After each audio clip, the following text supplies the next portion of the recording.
안녕하세요. 반갑습니다. 오늘은 출애굽기 14장 말씀 읽겠습니다. 말씀 읽기 전에 기도하고 읽겠습니다. 하나님, 오늘은 출애굽기 14장 말씀 읽습니다. 말씀 읽을 때 말씀에만 집중할 수 있도록 집중력을 주시옵고, 또 말씀을 바르게 잘 깨달을 수 있는 지혜를 주시옵소서. 그래서 돌과 같이 굳은 저희 마음이 살과 같이 부드럽게 되어 하나님 아버지를 바르게 경외하는 법을 올바로 깨달아 마음과 뜻과 힘을 다해 주님을 사랑하고 이웃을 내 몸과 같이 사랑할 줄 아는 참된 믿음의 사람으로 저희를 다듬어 주시옵소서.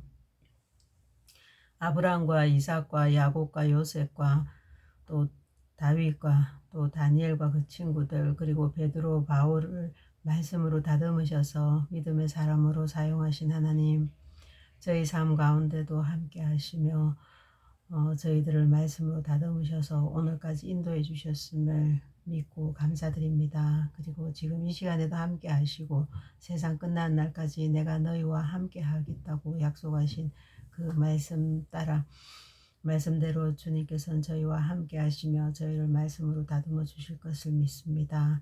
이 시간 성령을 충만하게 부어주셔서 저희의 심령이 옥토가 되게 해주시옵고, 그래서 읽은 말씀을 통해 30배, 60배, 100배의 열매를 맺을 수 있는 삶을 살 수 있도록 아버지 축복하시고 은혜 내려 주시옵소서. 예수님 이름으로 기도드립니다. 아멘. 출애굽기 14장.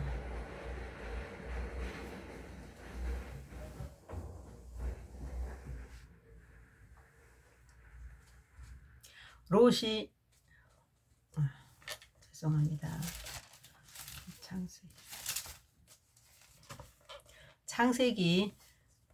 출애굽기 14장. 여호와께서 모세에게 말씀하셨습니다.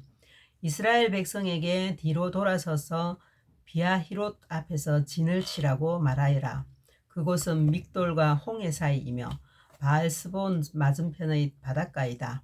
왕은 이스라엘 백성이 길을 잃었다. 그들은 광야에 갇혔다 라고 생각할 것이다. 내가 파라오를 아직도 고집스럽게 놓아두었으니 파라오가 이스라엘 백성을 뒤쫓아올 것이다. 하지만 내가 그와 그의 군대를 물리칠 것이다. 이 일로 인해 나의 영광이 드러날 것이며 이집트 백성은 내가 여호와라는 것을 알게 될 것이다. 이스라엘 백성은 여호와께서 말씀하신 대로 했습니다. 이스라엘 백성을 뒤쫓는 파라오. 이집트 왕은 이스라엘 백성이 이미 도망쳤다는 소식을 들었습니다. 파라오와 그의 신하들은 이스라엘 백성에 대해서 마음을 바꾸었습니다. 그들이 말했습니다. 우리 밑에서 종살이하던 이스라엘 백성을 내보냈으니 우리가 어쩌자고 이런 일을 했을까? 그래서 파라오는 자기 전차를 준비시킨 뒤 군대를 이끌고 나갔습니다. 그는 또 특별히 고른 전차 600대와 이집트의 다른 전차들을 거느리고 나갔습니다. 각 전차마다 장교들이 타고 있었습니다. 여호와께서 이집트와 파라오의 마음을 고집스러운 채로 두셨기 때문에 그는 의기양양하게 이집트 땅을 빠져나가고 있던 이스라엘 백성을 뒤쫓았습니다. 파라오는 말과 전차와 전차를 모는 군인들과 자기 군대를 이끌고 이스라엘 백성을 뒤쫓았습니다. 그들은 이스라엘 백성이 홍해 곁에 진을 치고 있을 때 이스라엘 백성을 따라잡았습니다.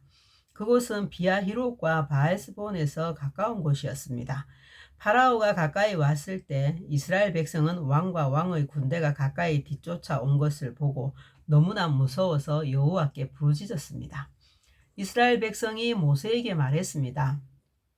이집트에 무덤이 없어서 우리를 이 광야로 끌어내어 죽이려는 거요? 왜 우리를 이집트에서 데리고 나왔소? 우리가 이집트에 있을 때 우리는 여기에 남아서 이집트 사람들을 섬길 테니 우리를 내버려 두시오 라고 말하지 않았소?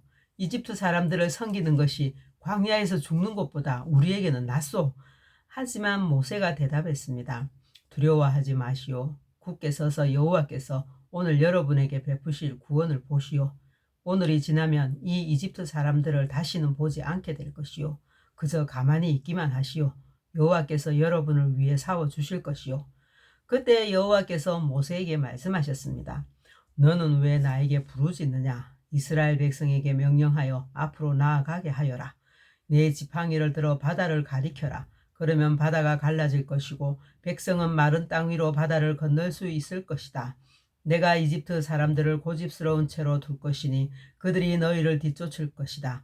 하지만 나는 파라오와 그의 모든 군대와 그의 전차를 모는 군인들과 전차들을 물리쳐서 영광을 받을 것이다.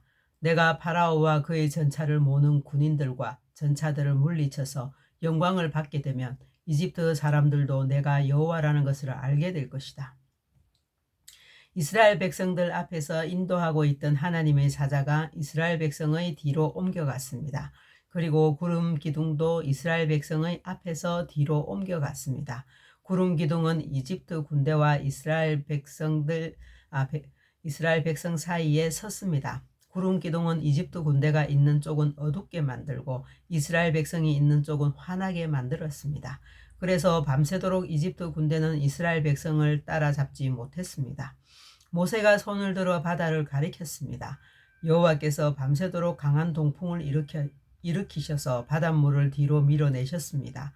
그리하여 바다를 마른 땅으로 바꾸어 놓으셨습니다. 바다가 둘로 갈라지고 마른 땅이 되었습니다. 이스라엘 백성은 마른 땅을 밟고 바다를 건넜습니다. 양쪽에는 바닷물이 벽을 이루고 있었습니다. 그러자 파라오의 말과 전차와 전차를 모으는 군인들이 이스라엘 백성을 뒤쫓아 바다로 들어왔습니다. 새벽이 되어 여호와께서 구름 기둥과 불 기둥 사이에서 이집트 군대를 보시고 이집트 군대를 어수선하게 하셨습니다. 여호와께서는 전차 바퀴를 벗겨서 굴러가지 못하게 만드셨습니다. 그래서 전차가 앞으로 잘 나아가지 못했습니다. 이집트 군인들은 이스라엘 사람들을 쫓지 말고 돌아가자. 여호와가 그들 편이 되어 우리와 싸운다 하고 소리질렀습니다. 여호와께서 모세에게 말씀하셨습니다. 내 손을 들어 바다를 가리켜라. 그러면 바닷물이 다시 돌아와 이집트 군인과 그들의 전차와 전차를 모는 군인들을 덮을 것이다. 그리하여 모세는 손을 들어 바다를 가리켰습니다. 새벽이 되자 바닷물이 다시 깊어지기 시작했습니다. 이집트 군인들은 바다에서 도망치려고 했습니다. 그러나 여호와께서 그들을 바다에 빠뜨리셨습니다.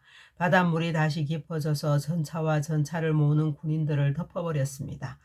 그리하여 이스라엘을 뒤쫓아 바다로 들어갔던 파라오의 군대가 모두 바다에 빠져 한 사람도 살아남지 못했습니다. 하지만 이스라엘 백성은 마른 땅 위로 바다를 건넜습니다. 이스라엘 백성의 양쪽으로 바닷물이 벽을 이루고 있었습니다. 그날 여호와께서는 이스라엘 백성을 이집트 사람들에게서 구해주셨습니다. 이스라엘 백성은 바닷가에 널려있는 이집트 군인들의 시체를 보았습니다. 이스라엘 백성은 여호와께서 이집트 사람들을 물리치신 큰 능력을 보고 여호와를 두려워했습니다. 그리고 이스라엘 백성은 여호와의 종 모세를 믿었습니다. 아멘. 수고하셨습니다. 내일 또 뵙겠습니다. 샬롬.